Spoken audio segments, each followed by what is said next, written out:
93 FM. 93 FM. Radio. Bonjour. Depuis dimanche, jour du vote, des images de la tricherie électorale circulent sur les réseaux sociaux et dans certaines chaînes de télévision.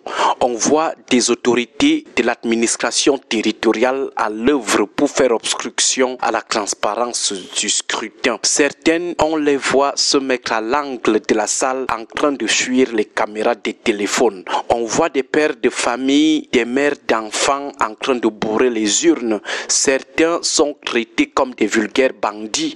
Dans les mêmes vidéos de la tricherie électorale, on voit des aînés surpris en train de falsifier les PV. Nous avons mal à leur place. Nous n'aimerions pas être à leur place, à la place de leurs enfants ou de leurs proches en général. Des présidents de bureaux de vote, des agents et les cams, des papas et des mamans pris en flagrant délit de bourrage ou de falsification des PV. Quelle honte! Des vidéos qui montrent des élites, des hommes qui d'apparence sont susceptibles d'être respectables, mais qui sont curieusement pris main dans le sac en plein banditisme. Il y a aussi des témoignages authentiques sur d'autres élites qui circulent notamment avec des mallettes d'argent pour corrompre afin qu'on fraude les élections. D'autres viennent orchestrer des situations de fraude. Elles vont de commission en commission pour faire asseoir des équipes de falsification des procès-verbaux.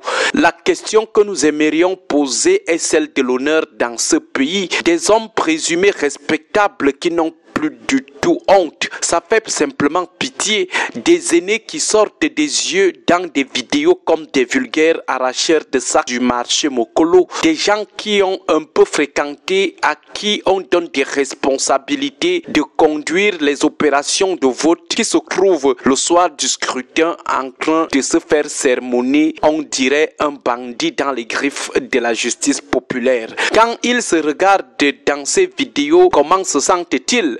Lorsqu'ils fixent leurs enfants dans les yeux le soir, que pensent-ils? Ils pensent que ces enfants pensent quoi d'eux? Lorsqu'ils réalisent que leurs amis, les membres de leur famille ont déjà regardé ces vidéos où les électeurs en furie les attrapent en train de bourrer les urnes ou en train de truquer les procès-verbaux, que se disent-ils devant le miroir? Et ce qui nous fait encore plus pitié en regardant ces vidéos, c'est que les gens qui se livrent à ces humiliations, c'est beaucoup plus des individus qui, d'apparence, ne sont en rien bénéficiaires de la fraude électorale. Sans toutefois cautionner la violence, il y a ceux qui récoltent des claques, des gifles. Ils viennent subir des humiliations dans une affaire qui ne leur profite en rien. Autrement dit, les vrais bénéficiaires de la fraude électorale qui les entraînent dans ces actes ignobles sanctionnés par la honte nationale sont eux dans l'ombre. Ils envoient des petits misérables prendre des coups à leur place. Ce sont des pauvres en bas d'en bas, des personnes victimes de ce système qui prennent paradoxalement des risques de subir ces humiliations. Mais nous savons généralement qui sont ces élites qui les manipulent ou les corrompent avec des minables sommes. Des élites qui ont peur de la chute du régime qui leur permet de s'éterniser à des postes de mangeoire et de piller les ressources du pays. Chacune cherche à faire un bon score chez elle dans le but d'assurer la survie du système qui la nourrit ou dans le but de plaire à celui qui les appelle et les maintient dans la mangeoire.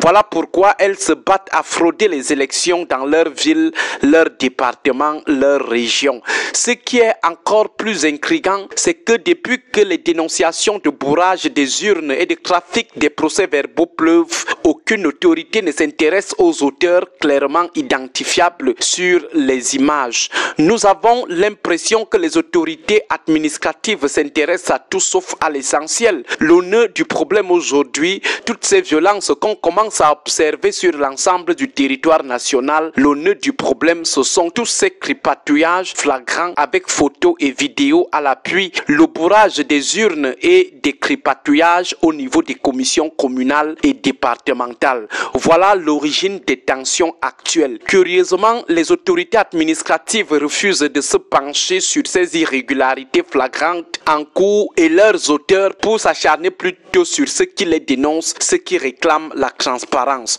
On vous dit, voici les gens qu'on a pris main dans le sac en train de falsifier massivement les procès-verbaux dans des commissions sous l'impulsion de certaines autorités administratives ou de certaines élites locales.